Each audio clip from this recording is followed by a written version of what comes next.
Assalamualaikum warahmatullahi wabarakatuh, sahabat BCO, kembali lagi di podcast BCO. Ya, sekarang podcast BCO kami bertamu ke kantor Kadin nih, sahabat BCO. Ya, Kota Cilegon. Kota Cilegon ya, Kadin Kota Cilegon.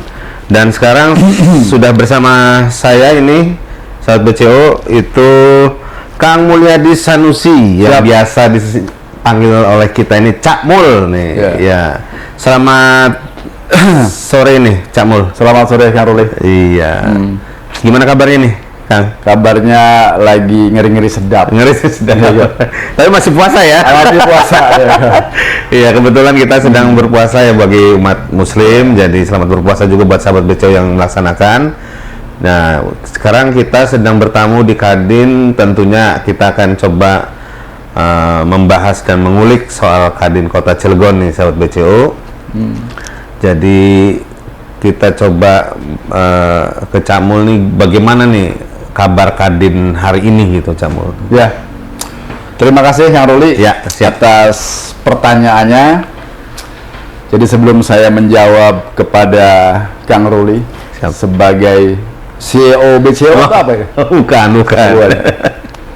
Jadi gini, saya menyampaikan kepada seluruh masyarakat, marhaban ya Ramadan, selamat menjalankan aktivitas di bulan Ramadan ini. Semoga kita selalu diberikan keberkahan oleh Allah Subhanahu wa Ta'ala. Amin. Dalam hal ini, Kang Ruli, ini saya terima kasih banyak kepada tim BCO yang telah silaturahim kepada Kadin Kota Cilegon. Siap. Saya berharap Kadin dengan pers selalu bermitra, gitu. Karena tanpa pers kita tuh bukan apa-apa, gitu. Betul.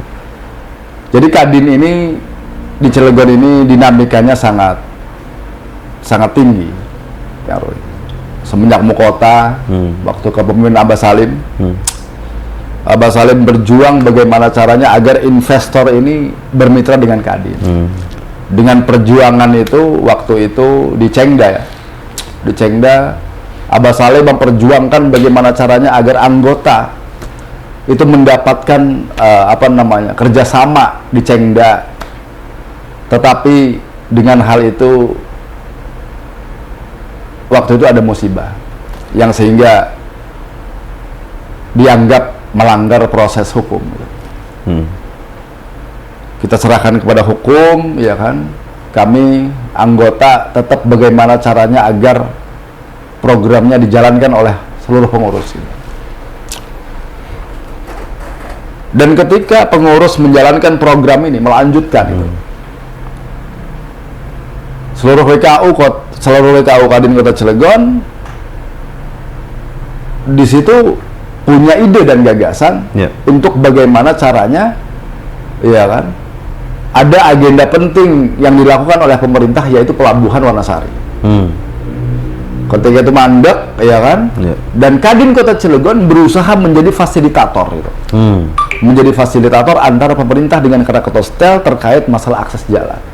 Dan alhamdulillah kemarin, ya kan, pemerintah Kota Cilegon dengan Krakatau telah menandatangani MOU itu. Dan di situ bentuk pemulihan dari kami Kadin Kota Cilegon itu. Dan yang kedua, kita mendukung kemarin Krakatau ada penyuntikan dana dari Danantara, gitu, agar KS ini sehat kembali. Kalau KS sehat, ya kan, itu rekrutmen tenaga kerja kembali ada. Betul. Kan gitu loh. Terus UMKM kembali berjalan, pengusaha-pengusaha juga berjalan itu. Kalau KS bangkit lagi, gitu. Makanya kemarin Kadin Kota Cilegon memberikan dukungan penuh kepada Krakatau memberikan dukungan penuh kepada Danantara agar Danantara itu menyuntikkan dana kepada Krakatau gitu. Dan banyak hal-hal yang kita lakukan, kita berkomunikasi dengan Musbida, dengan wali kota, dengan ketua DPRD, dengan Kapolres, gitu loh. Jadi bagaimana caranya agar Kadin ini di mata industri, di mata masyarakat, dan di mata pimpinan Musbida itu menjadi manfaat untuk kepentingan pengusaha dan masyarakat Kota Cilegon, gitu, Kang Ruli. Ya, Itu ya sahabat BCO, jadi memang keberadaan pengusaha lokal ini atau Kadin terutama dengan Kadin Kadin mendapat pekerjaan ataupun mendapat manfaat, otomatis mendapatkan juga manfaat pada masyarakat dengan bekerja di pengusaha-pengusaha lokal itu. Iya. Meminimalisir pengangguran. Betul. Nah, terus ini yang lagi rame lagi ini Camul yang terbaru ini ya Kadin akhirnya dibekukan oleh Provinsi Banten ini yang terakhir ini ya. Makanya saya pengen mencoba mempertanyakan ke Cak Mul ini bagaimana sih proses RPL kemarin ini, Cak Mul? Ya. Jadi proses RPL kemarin kami juga sekali lagi saya minta maaf terhadap masyarakat Kota Cilegon khususnya, Banten khususnya gitu. Atas dinamika Kadin Kota Cilegon dan Provinsi Banten ini. Jadi dinamika persoalan organisasi Kadin ini sekarang sedang diuji, Kang Ruli. Sedang diuji. Semoga ketika ujian ini selesai, lulus, itu bisa menghasilkan manfaat untuk masyarakat. Gitu. Jadi dalam RPL kemarin, Kang Ruli, RPL kemarin itu namanya rapat pengurus lengkap. Rapat pengurus lengkap itu tujuannya adalah untuk mencari sosok PJ. PJ itu pejabat. Pejabat ketua Kadin Kota Cilegon melanjutkan ketua yang lama yang sekarang sedang menjalani proses hukum.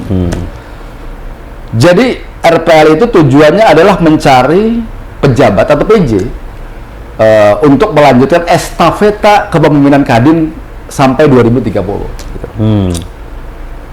Setelah kita bermusyawarah dengan kawan-kawan pengurus Kota Cilegon, dari bulan Juni 2025. Semenjak bulan Juni 2025 sampai Februari ini, kami berusaha untuk bagaimana caranya agar RPL ini terlaksana dengan baik dan mencari sosok PJ untuk melanjutkan estafeta Kadin ini siapa yang paling berkapasitas gitu. Jadi dalam hal ini proses RPL ini kami sebagai orang organisatoris memahami betul.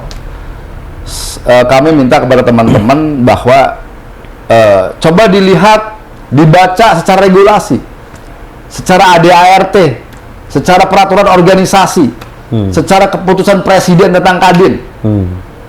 Coba dibaca bagaimana caranya agar RPL ini, rapat pengurus lengkap ini, tidak menyalahi aturan. Dan alhamdulillah posisinya dalam RPL ini adalah sebuah instrumen yang penting gitu loh, untuk menjalankan, untuk menuju memilih PJ untuk meneruskan kepemimpinan ini. Kawan-kawan bermusyawarah yang punya kapasitas, iya kan, yang punya pengalaman, yang punya skill dalam memimpin di dunia usaha, itu mengkerucutlah terpilih yang namanya Kang Ikhwan Mahmud. Kang Ikhwan Mahmud itu dia itu CEO PT Karunia Awan Nusantara. Gitu loh. Jadi kawan-kawan, RPL ini dari 32 WKU hadir 25 WKU, dari 200 Komtab hadir 100 lebih Komtab kemarin di acara RPL itu. Alhamdulillah dalam sisi regulasi Kang Ruli, itu quorum. Gitu. Gitu. Iya, karena saya coba melihat dari beberapa berita juga bahwa yang diklaim oleh salah satu pengurus di provinsi kan bahwa RPL kemarin tidak quorum gitu. Sedangkan tadi melihat penjelasan dari Kang Samul kan berarti sangat quorum sekali ya sebenarnya. Sangat. Sudah quorum Gitu. Jadi ya menurut Cak Mul dan teman-teman di Kadin Cilegon bahwa proses kemarin itu sudah sangat sesuai aturan dan mekanisme yang berlaku ya. Mekanisme yang berlaku. Gitu loh. Ya, nah itu ya Sobat BC ya. Mungkin nih dengan pertanyaan selanjutnya nih Kang Cak Mul.